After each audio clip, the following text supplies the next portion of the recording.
आज की इस वीडियो में हम कुछ प्रश्नों पे बात करेंगे। हम आखिर इस दुनिया में क्यों आए हैं? मनुष्य का जीवन काल निश्चित क्यों होता है? जीवन का आखिर उद्देश्य क्या है? क्या मृत्यु पर विजय प्राप्त की जा सकती है? और इन्हीं प्रश्नों के बीच में एक प्रश्न और है कि क्यों बुरा काम करने वाले लोग इतने सुखी होते हैं और इतने मज़े में होते हैं, और वहीं अच्छे लोग हमेशा पूजा पाठ करते दिखते हैं किंतु वो दुखी होते हैं। तो इस प्रश्न पर हम बात करेंगे। इस प्रश्न पर जवाब देने से पहले मैं ये बताना चाहूँगा कि इसमें जो चीज़ें बताई गई हैं वो काल्पनिक हैं। आपको सत्य चीज़ें होकर भी उनको काल्पनिक मानना है, लेकिन बातों को सत्य मानना है। दरअसल मैं बचपन से ही अपने पड़ोस में एक नानी जी को देखता आया हूँ। बूढ़े नानी जी, जिनको आप दादी जी या नानी जी कुछ भी कह सकते हैं, वे नियमित पूजा पाठ करती हैं और ईश्वर पर इतना विश्वास है कि बस यह कहकर सारी समस्याओं को झेल जाती हैं कि वो जो करता है ठीक ही करता है। नानी जी को मैंने बहुत ज़्यादा दुख में देखा है, गरीबी में, परेशानी में, कई सारी समस्याएं उनकी शादी होने के बाद शुरू हो गई थी। फिर उसके बाद में रिश्तेदारों के झूठे इल्ज़ाम, फिर उनके जवान बेटे की मौत और अंत में उन्हें एक बीमारी हो गई। आज तक उस स्त्री ने किसी का बुरा नहीं चाहा, किसी को कुछ नहीं कहा और अपनी इच्छाएं तक नहीं जताई। किसी भी क्षण ईश्वर को भूला नहीं। फिर भी उनके साथ ऐसा क्यों हुआ? वह तो अच्छी इंसान है।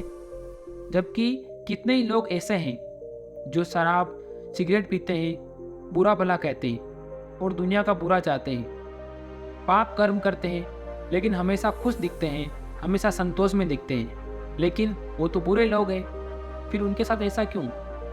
बस इसी कश्मकश को मैंने अपने कुछ मित्रों से भी बात की और कुछ बड़े लोगों से भी कईयों बार मैंने ये पूछा, उनसे विचार विमर्श किया।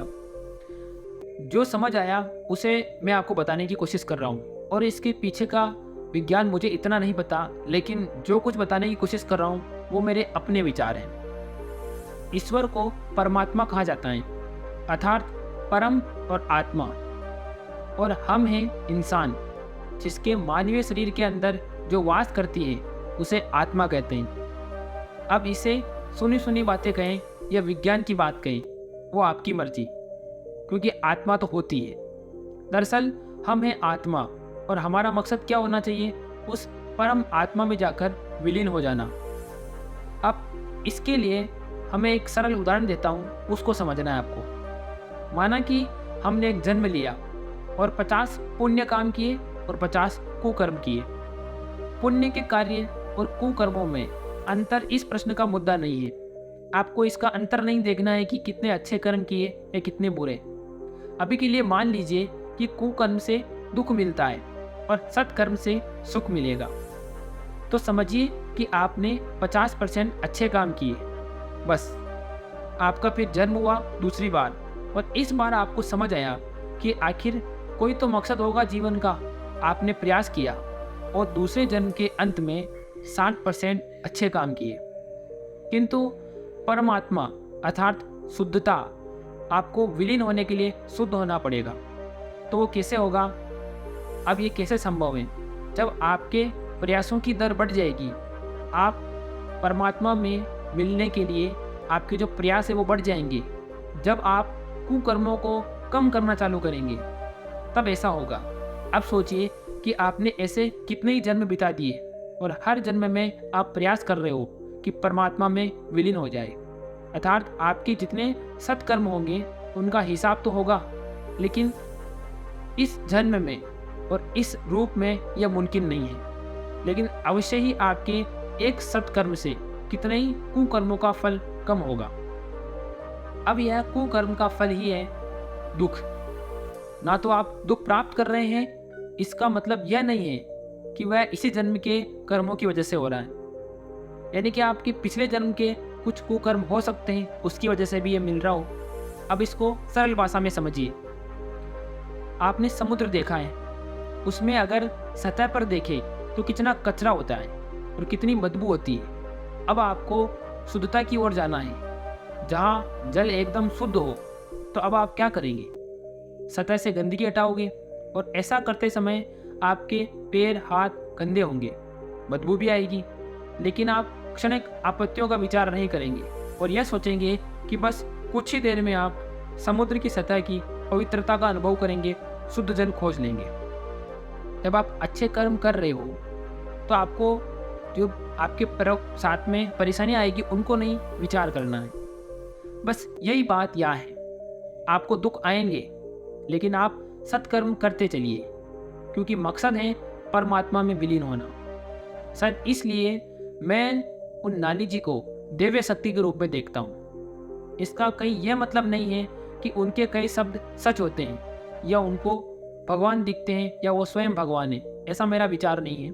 बस यह है कि उनके शब्दों की शालीनता इतनी प्यारी है कि मैं उनके शब्दों में कहीं ना कहीं खो जाता हूँ, क्योंकि उन्हें भी पता है कहीं ना कहीं कि वह शुद्धता के कितने करीब हैं।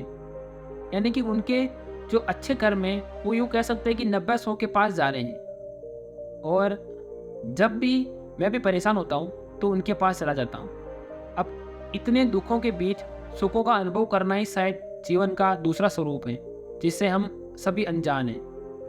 मॉल, सिनेमा में लड़कियों और लड़कों की जुगलबंदी आपने देखी होगी, फैशन में पक्ष विपक्ष आदि सब जीवन यापन करने वाले, और हम आज के युग के प्राणी का इन सब बातों को सोचते हैं। इसलिए हमें लगता है कि आज हमें किसी गरीब को 1 रुपया दिया है तो कल पक्का हमें 1000 रुपया मिलेगा, क्योंकि हमने तो पुण्य का काम किया है।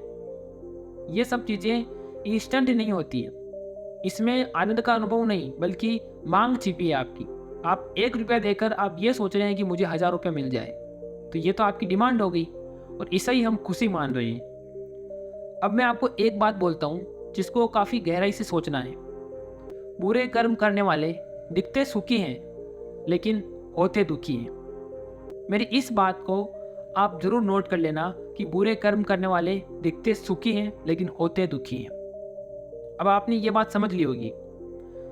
अगर आप कोई पुण्य का काम करते हैं तो ये पुण्य का काम इसलिए कर रहे हैं क्योंकि आपकी आत्मा अंदर से कह रही है कि आप इस व्यक्ति की मदद कर दो, तभी आप ये कर पा रहे हैं। आपके कहीं ना कहीं अच्छे कर्म हैं जो आपको कह रहे हैं कि अब हम 70% 80% के पास पहुंच रहे हैं, अब हमें 100% होना है, क्योंकि हमें परमात्मा में विलीन होना है। हर जीवात्मा जो इस पृथ्वी पर आई है उसका एक ही मकसद होता है, परमात्मा में विलीन होना, और ये जीवन मृत्यु का जो खेल है उसको ख़त्म करना। उस परमात्मा में विलीन होने के बाद ये सब जीवन मृत्यु का खेल ख़त्म हो जाएगा। मुझे पूरा विश्वास है कि आपको मेरी छोटी सी बात समझ में आई होगी। अंत में ये चीज़ कहूँगा कि ऐसी आपको वीडियो पसंद आती है तो वीडियो को लाइक कर दें, और आपका जो भी सवाल है, आपके मन में जो भी सवाल आता है वो प्लीज़ कमेंट में लिखें, ताकि मैं उसका जवाब आपको कमेंट में दे सकूं, हो सके तो उसके ऊपर वीडियो भी बना सकूं। मुझे पूरा विश्वास है कि आप मेरी बात को गहराई से समझेंगे और हमारी वीडियो को आगे भी देखते रहेंगे। चैनल को सब्सक्राइब कर दें। हम मिलेंगे अगली वीडियो में इसी प्रकार किसी नए टॉपिक पर। तब तक अपना ध्यान रखें और भगवान की भजन करते रहे। जय सनातन धर्म, जय चित्तौड़गढ़, जय मेवाड़।